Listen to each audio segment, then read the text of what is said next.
We have got a lot to discuss today, and we jump right in with the Calvin Johnson stuff.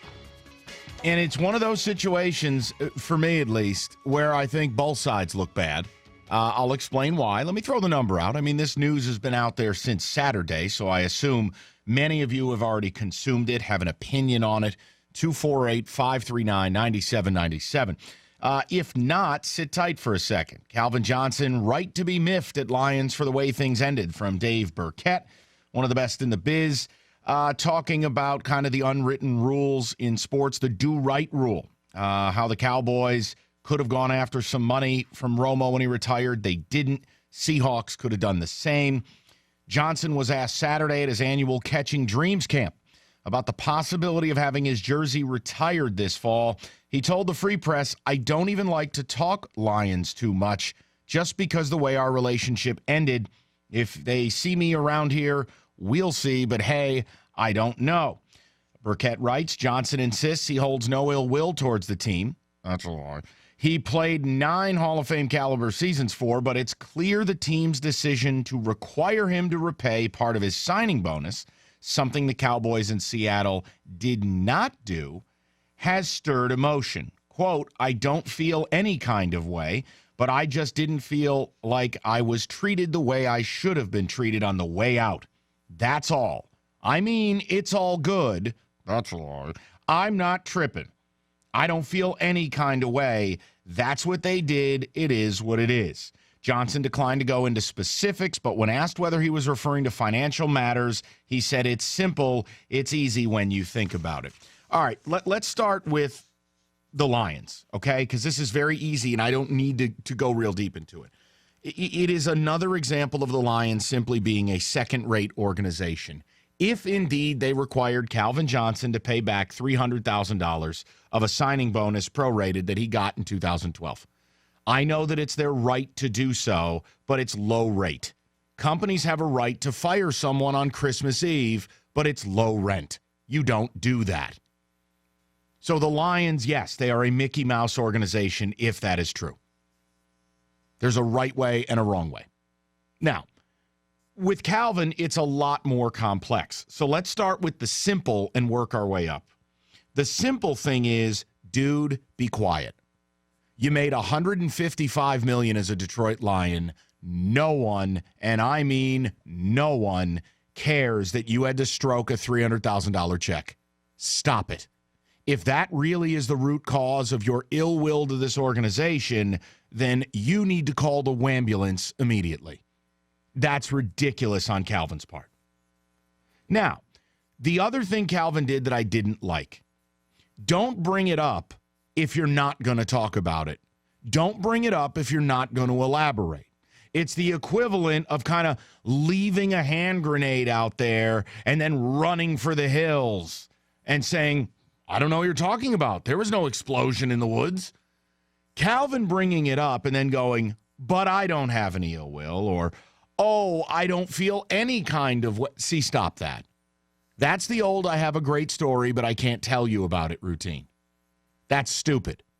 If you brought it up at the charity event, go into it. Go into detail. Go into specifics. And that doesn't mean you have to be salacious. It doesn't mean you have to burn it to the ground. But I would guess that as an adult and an intelligent man that Calvin is, you could discuss it respectfully. Here is why I think I was treated poorly. Otherwise, don't say it. Here are the things the organization did to me. Otherwise, don't allude to it. But to do it the way he did it, I thought he came off as Mickey Mouse. I thought he came off as lesser than. See, this is where I think both sides look bad. And both sides are potentially being petty. Now, understand something. Because Calvin wouldn't elaborate, we are only left with conjecture. So I'm going to make the point, I don't know that the Lions did anything else to him. And Burkett, you heard it in the soundbite in the Wooly update. Burkett said it was about the money. He alluded that money was a part of it. Somebody paid you $155 million to do a job. You left. You're angry that they tried to recoup a very small amount of money. Do you have to like it? No. Do you have to be in love with them for doing it? No. Could you have furrowed eyebrows when that request comes by? Sure. But think about it again now as a rational adult. You made $155 million. Write the check. Be quiet. And if you're the Lions, if that is the case, I mean, it would be another feather in the cap of people like me who have always accused the Lions of being second class. Just not a first-class NFL organization. They're not. They are petty. They are juvenile. I mean, again, we live that at this station. They're just not first class. Silly on their part. And as noted in the piece by Burkett, it wasn't that big of a money thing. They went into the season with $4.7 million in cap room. The $300,000 was immaterial. Didn't matter. So I'm asking you which side comes off worse in this. Which side is more petty? Look, let's face it. Most of you today are at a job right now that you probably don't like. You're probably getting paid less than you think you're worth. And you're busting your ass, and you hear Calvin Johnson calling the wambulance because they went after my money. All $300,000 of a $155 million fortune. I got to imagine that doesn't sit well with you. Now, maybe it does. Maybe you're okay with it. Maybe you're a principle-based individual that says, hey, the team had every right to do it. I'm happy they did it. He left us. But like I said, the majority, I think you're speaking my language. And the other side of it is, yeah, if you're surprised that the Lions would do something that the Cowboys wouldn't, or would do something that the Seahawks wouldn't, then you just haven't paid attention. Then you just haven't been hip to the fact that you've got a second-rate organization here. Something below NFL standard.